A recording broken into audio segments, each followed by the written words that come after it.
안녕하세요. 저는 30살 회사원 김민지입니다. 요즘 많은 분들이 결혼 준비하면서 양가 부모님 상견례 때문에 고민이 많으실 텐데요. 저도 얼마 전까지만 해도 그런 고민을 하던 사람 중 하나였어요. 하지만 지금 돌이켜보면 그때 그 일이 일어난 덕분에 오히려 더 큰 행복을 찾을 수 있었다는 생각이 듭니다. 제가 겪었던 이야기를 들려드릴게요. 우선 저희 가족 이야기부터 해드릴게요. 저희 아버지 김태현은 올해 62세인데 30년 전부터 작은 제조업체를 운영해오고 계십니다. 처음에는 정말 작은 공장에서 시작하셨는데 아버지의 성실함과 꾸준함 덕분에 지금은 꽤 규모 있는 회사로 성장했어요. 하지만 아버지는 성공하신 후에도 전혀 변하지 않으셨습니다. 민지야, 돈이 많아진다고 해서 사람이 바뀌면 안 된다. 겸손함을 잃으면 그 순간 모든 걸 잃는 거야. 우리가 지금까지 이렇게 살 수 있었던 건 검소하고 성실하게 살았기 때문이니까 앞으로도 그렇게 살아야 해. 아버지는 항상 이런 말씀을 하시면서 저희 가족 모두에게 겸손함의 중요성을 가르쳐 주셨어요. 그래서 아버지는 회사가 어느 정도 성공했음에도 불구하고 여전히 10년 된 현대 소나타를 타고 다니세요. 새 차를 사라고 어머니가 몇 번 말씀하셔도 아직 멀쩡한데 왜 바꿔? 라고 하시며 웃으시더라고요. 어머니 박혜숙은 올해 59세인데 전업주부로 집안일을 도맡아 하고 계십니다. 어머니도 아버지 못지않게 검소한 분이세요. 명품이나 비싼 옷보다는 실용적이고 편한 옷을 좋아하시고 장 보러 갈 때도 동네 마트를 이용하세요. 한 번은 제가 어머니 이제 좀 좋은 옷도 사 입으시고 백화점에서 장 보세요 라고 말씀드린 적이 있는데 어머니가 이렇게 말씀하시더라고요. 얘야, 옷은 사람의 외면을 아름답게 만들어주는 도구일 뿐이야. 비싼 옷을 입는다고 해서 사람의 마음까지 아름다워지는 건 아니거든. 그리고 동네 마트 사장님도 우리 덕분에 장사가 되시는 거고. 서로 정도 들었는데 갑자기 백화점만 간다면 너무 야박하지 않을까? 이런 부모님 밑에서 자란 저 역시 검소하게 살아왔습니다. 물론 필요한 건 아끼지 않지만 과시하거나 허용을 부리는 건 제 성격에 맞지 않아요. 회사에서도 실력으로 인정받으려고 노력하지 옷차림이나 외모로 어필하려고 하지는 않거든요. 그렇게 살던 중에 2년 전 지금의 남자친구 이준호를 만나게 되었어요. 준호는 저랑 동갑이고 대기업에서 과장으로 일하고 있어요. 처음 만났을 때부터 정말 괜찮은 사람이라는 느낌이 들었습니다. 성실하고 책임감도 강하고 무엇보다 저를 있는 그대로 받아들여주는 사람이었거든요. 민지야, 너 정말 특별한 것 같아. 요즘 사람들은 다 겉모습만 신경 쓰는데 너는 내면의 아름다움을 중시하잖아. 그런 네가 너무 좋아. 그리고 네 부모님도 정말 훌륭하신 것 같아. 검소하게 사시면서도 따뜻한 마음을 가지고 계시더라. 준호가 저희 부모님을 처음 뵐 때도 전혀 어색해하지 않았어요. 오히려 저희 아버지와 술 한잔 하시면서 진솔한 대화를 나누더라고요. 아버지는 준호를 마음에 들어 하셨습니다. 준호 군은 정말 마음이 바른 청년이야. 요즘 젊은 사람들은 조건부터 따지는데 이 친구는 우리 민지를 진심으로 좋아하는 게 느껴져. 그리고 부모를 공경할 줄도 알고 말이야. 그렇게 2년 정도 사귀면서 서로에 대해 더 알게 되었고 자연스럽게 결혼 이야기가 나오게 되었습니다. 준호가 먼저 프러포즈를 했어요. 민지야, 나랑 결혼해 줄래? 너와 함께라면 정말 행복한 가정을 꾸릴 수 있을 것 같아. 물론 부족한 점도 많지만 평생 너만을 사랑하고 아껴줄 자신이 있어. 그리고 네 부모님도 정말 잘 모실게. 저도 준호와 결혼하고 싶었어요. 2년간 사귀면서 이 사람이라면 평생 함께해도 좋겠다는 확신이 들었거든요. 그래서 기쁘게 승낙했습니다. 나도 당신과 결혼하고 싶어요. 우리 부모님들도 당신을 정말 좋아하시고 나도 당신 부모님께서 어떤 분들이실지 궁금해요. 분명 좋은 분들이실 거라고 생각해요. 그런데 이때부터 조금씩 준호의 태도가 애매해지기 시작했어요. 제가 준호 부모님을 언제 뵐 수 있는지 물어봐도 자꾸 말을 돌리더라고요. 아, 그게 우리 어머니가 요즘 좀 바쁘셔서 시간 되실 때 연락드릴게. 조금만 기다려줘. 처음에는 정말 바쁘신가 보다 하고 생각했는데 몇 달이 지나도 계속 똑같은 말만 하시는 거예요. 그래서 조금 이상하다는 생각이 들기 시작했습니다. 준호야, 혹시 네 어머니가 나를 안 좋아하시는 건 아니야? 아니면 우리 집이 너무 평범해서 그런 건가? 아니야, 절대 그런 게 아니야. 우리 어머니는 그냥 좀 까다로우신 편이야. 사실 좀 체면을 많이 중시하시는 분이거든. 그런데 민지 너는 정말 좋은 사람이니까 시간이 조금 더 지나면 분명 이해해 주실 거야. 이 말을 듣고 저는 대충 감이 왔어요. 준호 어머니께서 아마 저희 가족의 소박한 모습을 보시고 좋지 않게 생각하고 계신 것 같더라고요. 하지만 저는 포기하지 않았습니다. 진심을 다해서 인사드리면 분명 마음을 열어주실 거라고 생각했거든요. 결국 몇 달 후에 준호가 어머니를 설득했는지 양가 상견례 약속이 잡혔습니다. 준호 어머니는 전업주부로 지내오셨다고 했어요. 아버지는 중소기업에서 부장으로 일하시다가 은퇴하셨다고 했고요. 민지야, 우리 어머니가 드디어 시간을 내주셨어. 다음 주 일요일에 강남 호텔에서 만나기로 했어. 근데 미리 말해둘게. 우리 어머니가 좀 첫인상을 중요하게 생각하시는 편이야. 그러니까 좀 신경 써서 준비해줘. 물론이지. 나도 좋은 인상을 드리고 싶어. 그런데 호텔이라고? 꽤 격식을 차리는 자리네. 어, 우리 어머니가 선택하신 곳이야. 좀 고급스러운 한식당이더라. 괜찮지? 저는 준호 부모님을 뵐 생각에 설렜습니다. 물론 긴장도 되었지만 진심을 다해서 인사드리면 분명 좋은 관계를 맺을 수 있을 거라고 믿었어요. 상견례 날이 가까워지자 저희 부모님도 준비를 시작하셨습니다. 평소와 다름없이 단정하지만 소박한 옷을 준비하셨어요. 민지야, 어머니가 너무 수수해 보이면 어떡하지? 좀 더 화려한 옷을 입어야 하나? 어머니, 평소 모습 그대로가 가장 좋아요. 진실한 마음이 가장 중요한 거잖아요. 그리고 어머니는 어떤 옷을 입어도 단정하고 우아하세요. 아버지도 평소 입던 정장을 준비하셨습니다. 비싸지는 않지만 깔끔하고 단정한 옷이었어요. 첫인상이 중요하다고 하니까 좀 더 좋은 옷을 사야 하나? 요즘 백화점에서 파는 정장들이 꽤 좋다던데. 아버지, 그럴 필요 없어요. 아버지는 어떤 옷을 입어도 품위가 있으세요. 중요한 건 마음이잖아요. 드디어 상견례 날이 되었습니다. 저희는 평소처럼 아버지의 10년 된 소나타를 타고 호텔로 향했어요. 호텔 입구에 도착하니 발레 파킹 서비스가 있더라고요. 오, 여기 꽤 고급 호텔이네. 준호 부모님이 이런 곳을 선택하셨다니 격식을 중요하게 생각하시는 분들인 것 같아. 그러게요. 우리도 예의에 어긋나지 않게 행동해야겠어요. 발레 파킹 직원분이 친절하게 차를 맡아주셨어요. 비록 오래된 차였지만 아버지가 항상 깨끗하게 관리하셔서 상태는 좋았거든요. 호텔 로비는 정말 화려했습니다. 샹들리에가 걸려있고 대리석 바닥이 반짝반짝 빛나고 있었어요. 저희는 약속 장소인 한식당으로 향했습니다. 한식당 입구에서 준호가 저희를 기다리고 있었어요. 어머님, 아버님, 민지야, 오셨어요? 우리 부모님은 이미 안에 계세요. 들어가실까요? 저는 떨리는 마음을 진정시키며 준호를 따라 들어갔습니다. 드디어 준호 부모님을 뵐 수 있다는 생각에 설레면서도 긴장이 되었어요.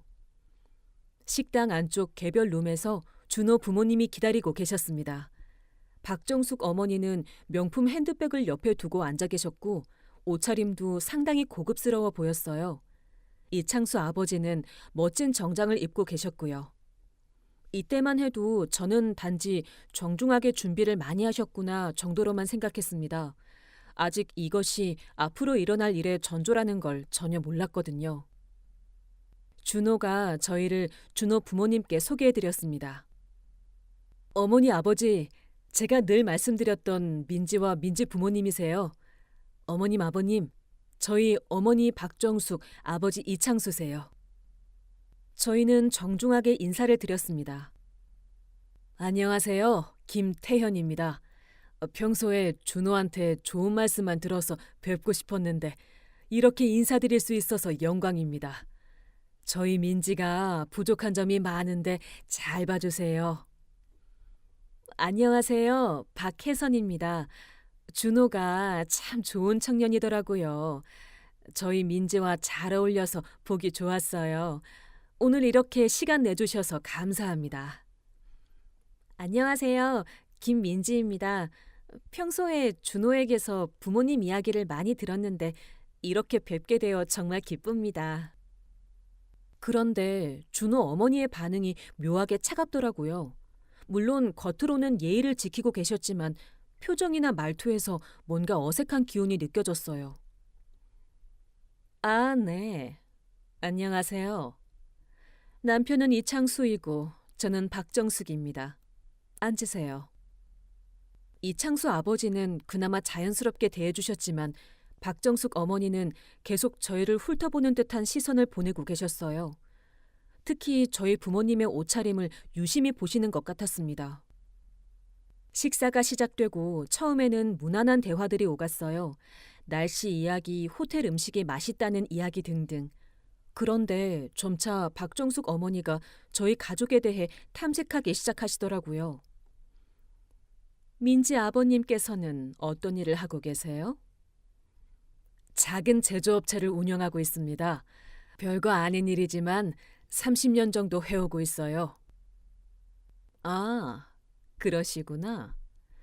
요즘 제조업이 참 힘들다고 하던데요. 중국 제품들이 워낙 싸게 들어오니까. 직원들은 몇 명 정도 두고 계세요?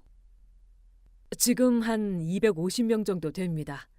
많지는 않지만 다들 가족같이 지내고 있어요. 이때 준호 어머니의 표정이 미묘하게 변하는 게 보였어요. 250명 규모면 꽤 큰 회사인데 뭔가 실망한 듯한 표정을 지으시더라고요. 아, 그 정도면 그래도 사장님이시니까. 그런데 요즘 같은 경기에 장사가 잘 되세요? 우리 준호는 다행히 대기업에 다녀서 안정적이긴 한데 자영업은 부침이 심하다고 하더라고요. 이 말 속에 벌써 비교하는 뉘앙스가 들어있었어요. 우리 아들은 안정적인 대기업에 다니는데 너희는 불안정한 자영업자라는 식으로 말씀하시는 것 같았거든요. 맞습니다. 확실히 자영업은 부침이 있죠. 하지만 그동안 꾸준히 해오다 보니 어느 정도 기반은 다져놨다고 생각해요. 무엇보다 직원들과 함께 성장해왔다는 보람이 있고요. 그렇겠네요. 그런데 민지 씨도 계속 직장 다닐 생각이죠? 요즘 같은 세상에 맞벌이 안 하면 살기 힘들다고 하잖아요. 이 질문도 상당히 의도가 있는 질문이었어요. 경제적으로 넉넉하지 않으니까 며느리도 일을 해야 한다는 식으로 돌려서 말씀하시는 거였거든요. 네, 저도 일하는 걸 좋아해서 계속 직장 생활을 할 생각이에요. 물론 아이가 생기면 상황에 따라 조정할 수도 있겠지만요. 그래야죠. 요즘 육아 비용도 워낙 많이 들고 사교육비만 해도 한 달에 수백만 원씩 나간다고 하니까. 준우한테도 항상 얘기하는데 결혼하면 경제적 책임이 무거워진다고요. 계속해서 돈 이야기만 나오는 게 좀 이상했어요. 처음 만나는 자리에서 이렇게 경제적인 부분만 계속 물어보시는 게 예의에 어긋나는 것 같았거든요. 맞는 말씀이에요. 저희도 민지 키우면서 교육비에 많이 신경 썼어요. 다행히 민지가 열심히 해줘서 좋은 대학도 나오고 지금 회사에서도 인정받고 있더라고요. 민지 씨가 어느 대학교 나오셨어요? 숭실대학교 경영학과 나왔습니다. 아, 거기 나름 괜찮은 학교죠. 그런데 우리 준호는 성균관대학교 나왔거든요. 아시죠? 서울에서 손꼽히는 명문대학교. 또 비교하시는 거였어요. 저희가 뭔가 답변을 할 때마다 준호와 비교하면서 준호가 더 낫다는 식으로 말씀하시는 패턴이 계속 반복되고 있었거든요.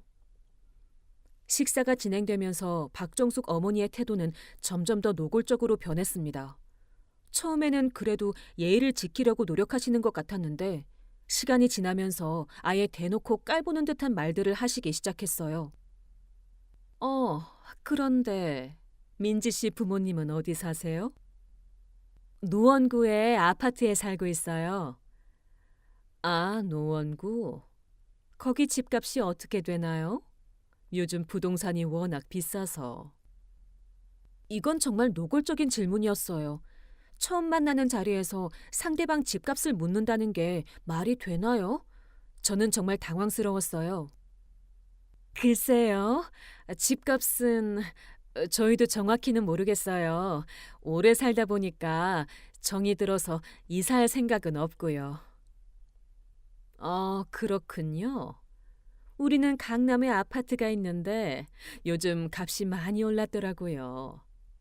준호도 나중에 결혼하면 강남 쪽에서 살았으면 좋겠다고 하던데. 이 말을 듣는 순간 저는 뭔가 기분이 나빠지기 시작했어요.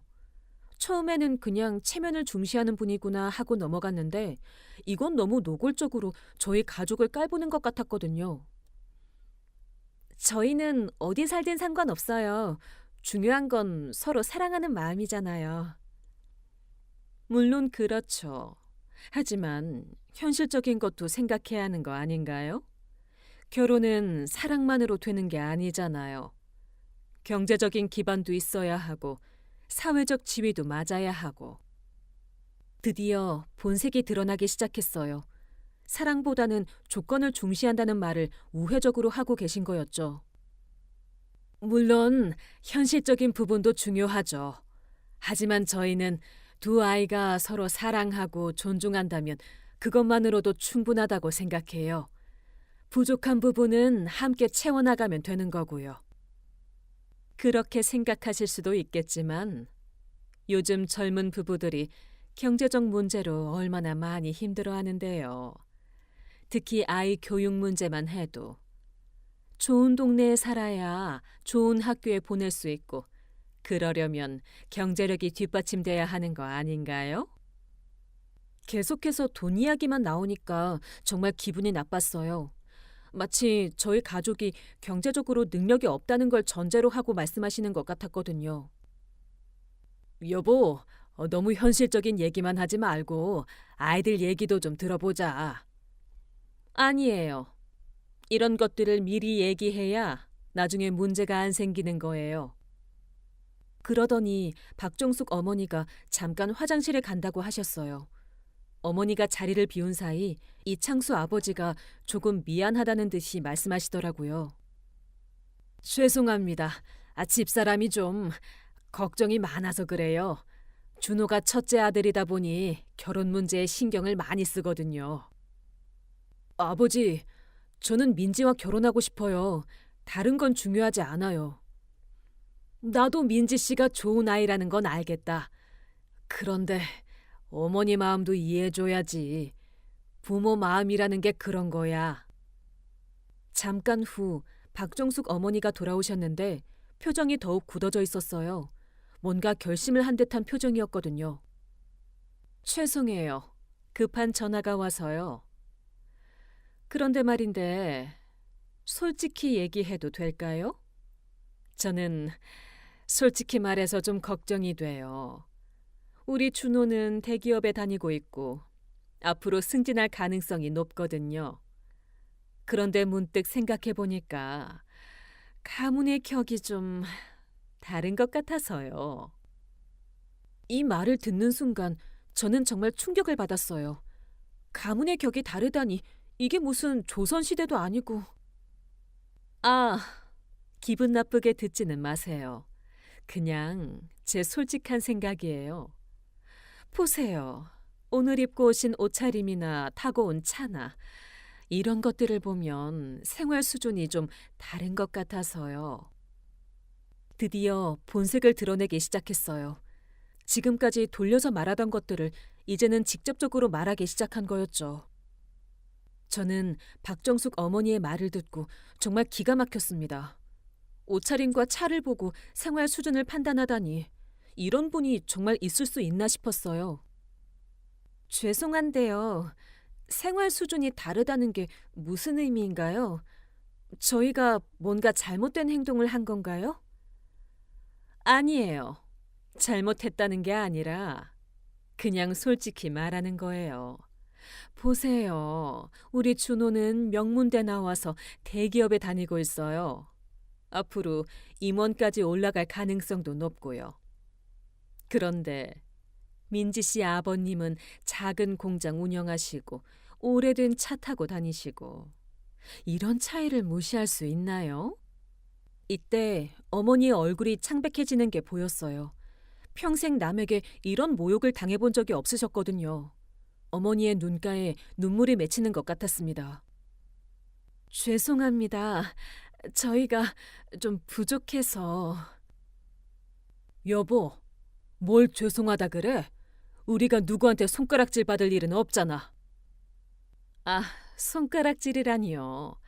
제가 그런 뜻으로 말한 게 아니에요. 그냥 현실적으로 생각해 보자는 거죠. 결혼하면 친척들도 만나야 하고 사회적 모임도 있을 텐데 그때마다 이런 차이가 부담스러울 것 같아서요. 어머니, 그만하세요. 민지 가족분들이 기분 나쁘시겠어요. 준호야, 너도 현실을 봐야 해. 결혼은 두 사람만의 문제가 아니야. 가족 전체가 연결되는 거라고. 그런데 이렇게 격차가 나면 격차라고 하시는데 저희가 뭔가 잘못 살고 있다는 말씀인가요? 아버지는 30년간 성실하게 일해오셨고 어머니는 평생 가정을 지켜오셨어요. 그리고 저도 제 일에 최선을 다하고 있고요. 물론 성실하게 사신 건 인정해요. 하지만 결과적으로 보면 우리 준호와는 좀 안 맞는 것 같아서요. 이 말을 듣는 순간 아버지의 표정이 확 굳어지는 게 보였어요. 평소에 화를 잘 안 내시는 아버지였는데 이때는 정말 화가 나신 것 같았거든요. 안 맞는다는 게 구체적으로 뭘 의미하시는지 말씀해 주시죠. 글쎄요. 예를 들어서 우리가 친척 모임에 갔는데 옷차림도 브랜드 하나 제대로 걸친 게 없어 보이는데 좀 그렇잖아요. 저는 정말 믿을 수 없었어요. 이분이 정말 이런 말을 하고 계신 건지 처음 만나는 사람들에게 이렇게 대놓고 모욕을 주는 게 가능한 일인가 싶었거든요. 죄송한데요. 브랜드를 걸쳐야만 사람 대접을 받는 건가요? 저희 부모님은 평생 정직하게 살아오셨어요. 남한테 피해 준 적도 없고 오히려 어려운 사람들 도와주면서 살아오셨고요. 그건 그거고 이건 이거죠. 물론 인품은 좋으시겠지만 사회적 지위라는 것도 있는 거 아닌가요? 우리 준호 아버지는 대기업 부장까지 하셨고 저희도 나름대로 사회적 위치가 있거든요. 여보, 너무 그렇게 말하지 마. 민지 씨 부모님도 기분이 나쁘시겠어. 당신도 속으론 그렇게 생각하면서 왜 이런 소리를 해요? 아까 주차장에서 차 보고 당신도 놀랐잖아요. 이 말을 듣고 저는 정말 화가 났어요. 주차장에서 저희 차를 보고 뒤에서 비웃었다는 뜻이잖아요. 차가 어떻게 생겼길래 그렇게 놀라셨나요? 아직 고장도 안 나고 멀쩡한데. 아, 그게 아니라 요즘 같은 세상에 10년 된 차를 타고 다니시니까 좀 의외였어요. 보통 사업하시는 분들은 그래도 좀 더 격에 맞는 차를 타시잖아요. 격에 맞는 차요? 차는 이동수단 아닌가요? 민지 씨는 아직 어려서 모르시겠지만 사회생활 하다 보면 그런 게 중요해요.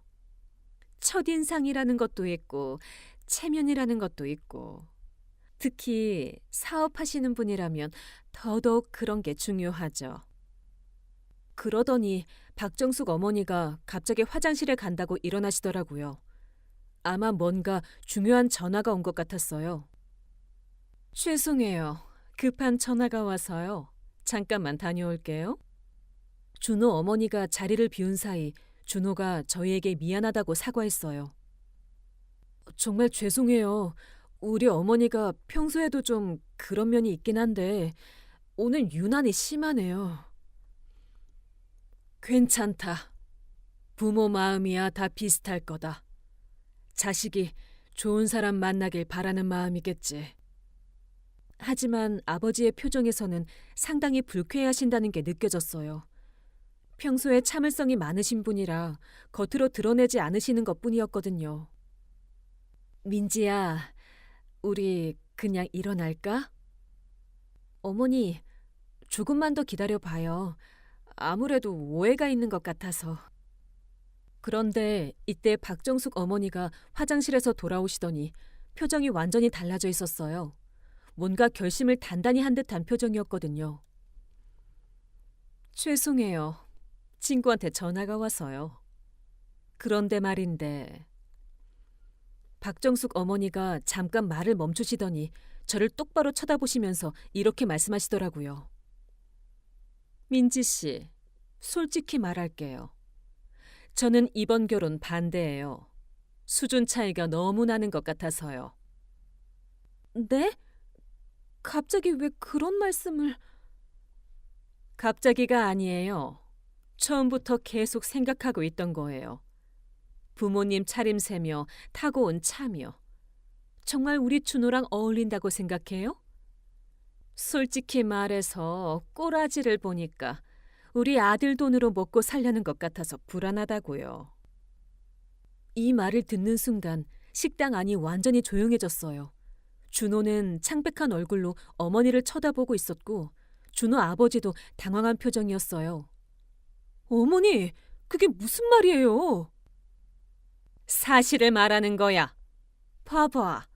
10년 된 차 타고 다니고 옷도 어디서 산 건지 모를 것들 입고 와서 이런 사람들이 우리 집안과 어울린다고 생각해? 어머님, 저희가 준호의 돈을 노린다고 생각하세요? 그렇게 볼 수밖에 없잖아요. 준호는 대기업 다니고 앞으로 승진도 할 텐데 민지 씨는 뭐가 있어요? 아버지는 작은 공장 사장이고 어머니는 그냥 주부고 객관적으로 봤을 때 우리 준호가 손해보는 결혼이잖아요. 손해보는 결혼이라니... 어머니의 목소리가 떨리고 있었어요. 평생 이런 모욕을 당해보신 적이 없으셔서 어떻게 반응해야 할지 모르시는 것 같았거든요. 죄송하지만 사실이잖아요. 결혼하면 경제적으로 우리 준호가 다 책임져야 할 거고 나중에 애 낳고 기르는 것도 다 우리 쪽에서 부담해야 할 거고 이게 말이 돼요? 지금 뭐라고 하신 거예요? 이때 아버지의 목소리가 확실히 달라졌어요. 평소에 온화하신 아버지였는데 이때는 정말 화가 나신 게 느껴졌거든요. 기분 나쁘게 들으셨나요? 그런 뜻이 아니라 현실적으로 우리 준호가 더 좋은 조건이잖아요. 학벌도 더 좋고 직장도 더 안정적이고 집안 환경도 솔직히 비교가 되나요? 비교가 안 된다면 왜 지금까지 만나셨나요? 처음부터 반대하시면 됐잖아요. 그게 준호가 워낙 고집을 부려서요. 그래도 한 번은 만나봐야겠다고 해서 온 건데 역시 제 생각이 맞네요. 어머니, 정말 그만해요. 민지네 가족분들이 얼마나 기분 나쁘겠어요. 너도 현실을 봐야 해. 준호야, 결혼은 로맨스가 아니야. 서로 맞는 수준끼리 해야 나중에 문제가 없는 거라고. 그러더니 준호 어머니가 갑자기 휴대폰을 꺼내시더라고요. 잠깐만요. 제가 친구에게 확인해 볼 게 있어서요. 뭔가를 검색하시더니 저희 쪽을 보시면서 이렇게 말씀하시는 거예요. 김태현 사장님이라고 하셨죠? 혹시 회사 이름이 뭐예요? 왜 그런 걸 물으시죠? 아, 그냥 궁금해서요. 제 친구 중에 제조업하는 사람이 있어서 혹시 아는 회사인가 싶어서요. 태현산업입니다.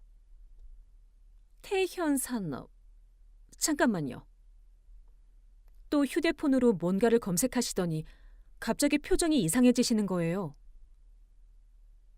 이상하네요. 태현산업이라고 검색해도 별로 안 나오는데요? 혹시 정말 작은 회사인가요? 크지는 않습니다. 그냥 동네 작은 공장 정도로 생각하시면 돼요. 역시 그렇군요. 제가 생각한 게 맞네요. 그러더니 박정숙 어머니가 더욱 노골적으로 모욕적인 말을 하기 시작했어요. 솔직히 말해서 민지 씨 가족분들이 우리 준호한테 어울린다고 생각해요? 우리는 강남에 아파트도 있고 준호는 대기업 다니고. 그런데 여기서 보니까 정말 차이가 많이 나네요. 차이가 난다고 해서 사람을 무시해도 되는 건가요? 무시가 아니라 현실이에요. 앞으로 우리 아들 돈으로 먹고 살 생각 아니에요? 아니면 뭘 믿고 이렇게 나와요? 드디어 최악의 말이 나왔어요. 저희를 완전히 기생충 취급하시는 거였죠. 저희가 뭘 잘못했길래. 어머니가 눈물을 흘리기 시작하셨어요. 평생 이런 모욕을 당해보신 적이 없으셔서 너무 충격을 받으신 거였어요.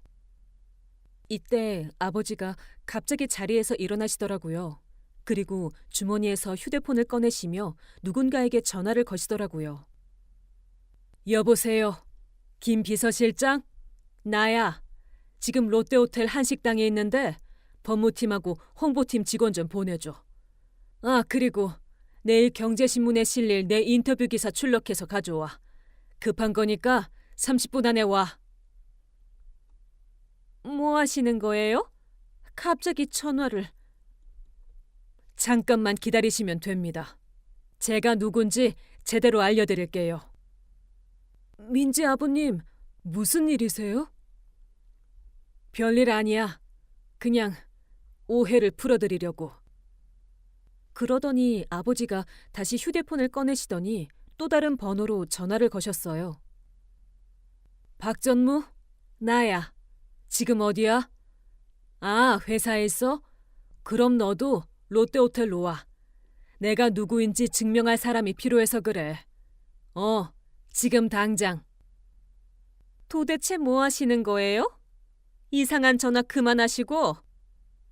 이상한 전화 아닙니다. 방금 전에 저를 동네 작은 공장 사장이라고 하셨죠? 그리고 제 회사 이름으로 검색해 봐도 별로 안 나온다고 하셨고요. 그게 사실 아닌가요? 곧 확인해 보실 수 있을 겁니다.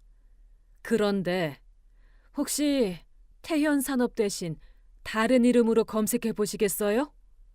김태현, 그리고 뒤에 대표이사라고 붙여서 검색해 보세요. 준호 어머니가 의아한 표정으로 휴대폰을 만지기 시작했어요. 그런데 검색 결과를 보시더니 갑자기 얼굴이 새하얗게 변하시는 거예요. 보이시죠? 제가 누군지. 박정숙 어머니가 휴대폰 화면을 보시더니 완전히 당황하시는 모습이 역력했어요. 화면을 계속 위아래로 스크롤하시면서 뭔가 믿을 수 없다는 표정을 지으시더라고요. 이게 정말 아버님이세요? 네, 저 맞습니다. 김태현, 태현산업 대표이사. 그런데 아까 동네 작은 공장 사장이라고 하시지 않으셨나요? 아니, 그게 제가 몰랐어서. 몰랐다고요?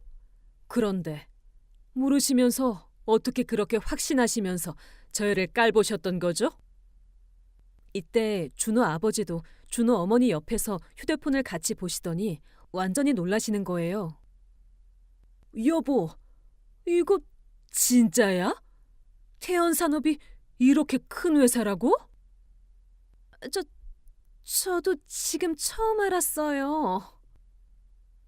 휴대폰 화면에는 아버지에 대한 기사들이 쭉 나열되어 있었어요. 중견기업 태현산업 올해 매출 800억 돌파, 김태현 대표 중소기업인 대상수상, 태현산업 신기술 개발로 해외 진출 확대, 이런 기사들이 주르륵 뜨는 거예요. 민지 아버님이 이런 분이셨어요? 그런데 우리 아버지는 평소에 그런 얘기 안 하셔. 검소하게 사시는 걸 좋아하시거든. 제가 30년 사업을 해오면서 한 가지 철칙이 있습니다. 돈을 많이 벌어도 겸손해야 하고 남을 깔보면 안 된다는 것이었어요. 그래서 평소에도 검소하게 살려고 노력해왔고 과시하는 걸 싫어해서 이런 얘기도 잘 안 했거든요. 죄송합니다. 제가 몰라서. 몰라서요? 그런데 모르시면서 어떻게 그렇게 단정적으로 말씀하셨던 거죠? 10년 된 차 타는 사람은 가난하다고, 브랜드 옷 안 입는 사람은 격에 안 맞는다고요? 이때 호텔 직원이 저희 테이블로 와서 아버지께 조심스럽게 말을 걸었어요. 김태현 사장님이시죠? 아래 로비에 사장님 찾는 분들이 와 계시는데요. 아, 벌써 왔나? 여기로 안내해 주세요. 잠시 후 정장을 입은 사람들 서너 명이 들어왔어요. 그중 한 분이 아버지께 정중하게 인사를 드리더라고요. 사장님, 급하게 부르셔서 바로 왔습니다. 말씀하신 자료들도 가져왔고요. 고생했어요. 잠깐 소개 좀 해드릴게요. 그러더니 아버지가 박정숙 어머니 쪽을 보시면서 말씀하셨어요. 여기 계신 분이 저를 동네 작은 공장 사장이라고 하셨거든요. 그래서 정확한 정보를 알려드리려고 불렀습니다. 아, 그러셨군요. 혹시 회사 소개서가 필요하시면. 아니요. 그냥 간단히 설명만 해주세요. 우리 회사가 어느 정도 규모인지. 네. 태연산업은 현재 직원 수 250명, 올해 매출 800억 원 규모의 중견기업입니다. 주력 사업은 자동차 부품 제조이고 현대, 기아, GM 등 대기업과 직접 거래하고 있습니다. 최근 3년간 매년 20% 이상 성장하고 있고요. 준호 어머니가 이 말을 듣더니 완전히 얼굴이 새하얗게 변하더라고요. 800억이요? 네. 그리고 김 사장님은 업계에서도 존경받는 기업인으로 유명하세요. 직원들 복지로도 유명하고 사회 공헌 활동도 꾸준히 하고 계시거든요. 됐어요. 그 정도면 충분해요. 수고하셨고 먼저 가보세요. 김 비서실장과 다른 직원들이 나간 후 식당 안이 완전히 조용해졌어요. 박정숙 어머니는 멍한 표정으로 앉아 계시고 이창수 아버지도 어떻게 반응해야 할지 모르시는 것 같았어요. 이제 제대로 아셨죠? 제가 누구인지. 그런데 아까 뭐라고 하셨더라? 저희가 준호 돈으로 먹고 살 생각이라고 하셨죠? 아니요. 그게 아니라. 아니면 뭔가요? 분명히 그렇게 말씀하셨는데. 니들 꼬라지를 보니까 우리 아들 돈으로 먹고 살 생각 같다고.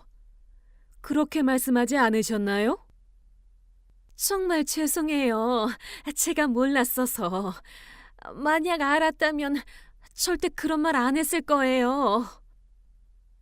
만약 아버지가 정말 작은 공장 사장이었다면 그렇게 말해도 된다는 뜻인가요? 이 질문에 박정숙 어머니가 말문이 막히시더라고요. 결국 자신의 사고방식이 얼마나 잘못되었는지 스스로 인정하게 된 거였어요.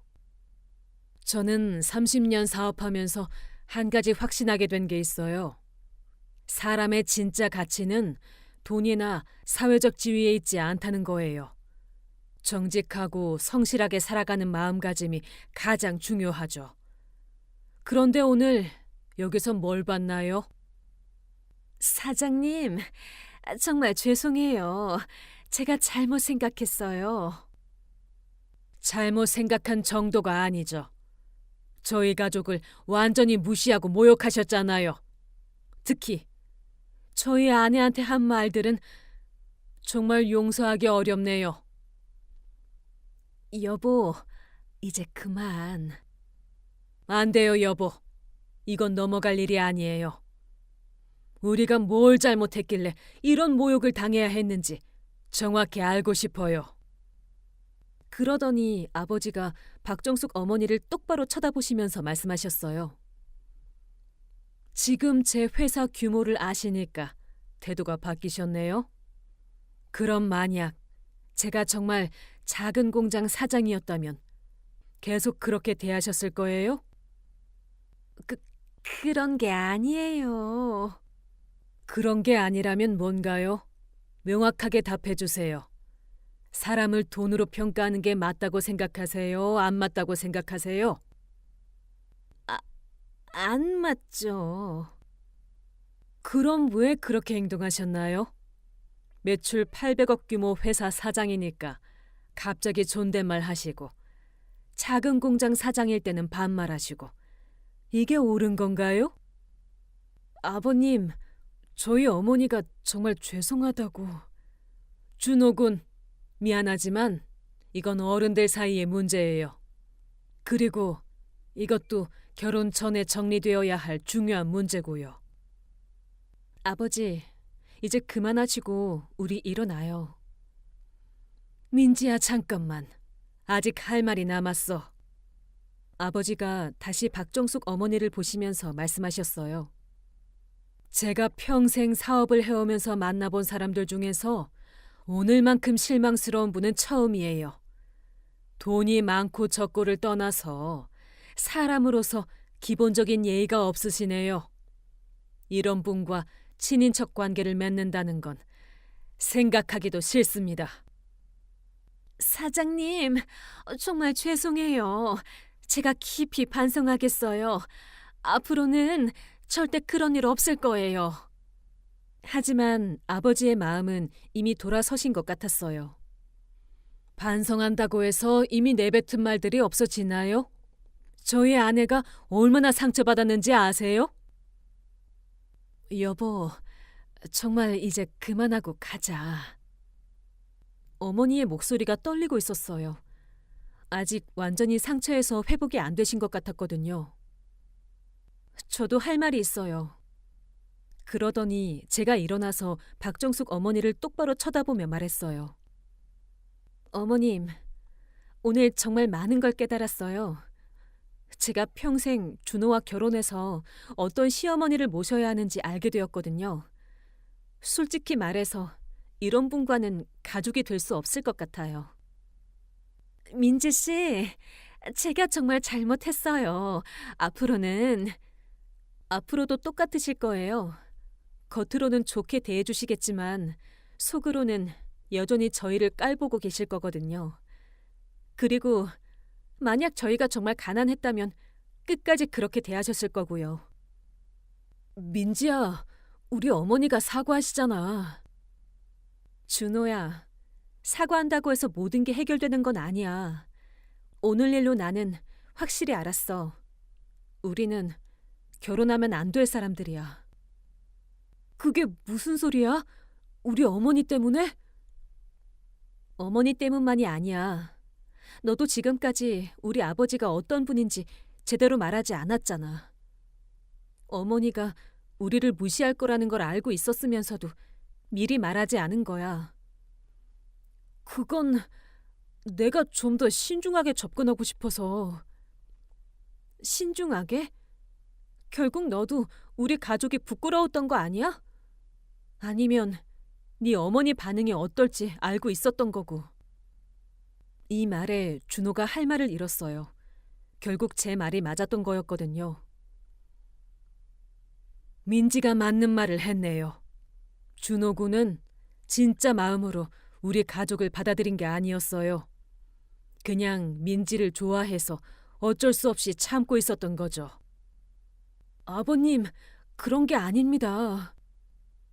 그런 게 아니라면 왜 미리 말하지 않았어요? 제가 어떤 일을 하는지, 우리 가족이 어떤 사람들인지. 솔직히 말해서 저희를 좀 창피하게 생각했던 거 아닌가요? 정말 그런 게 아닙니다.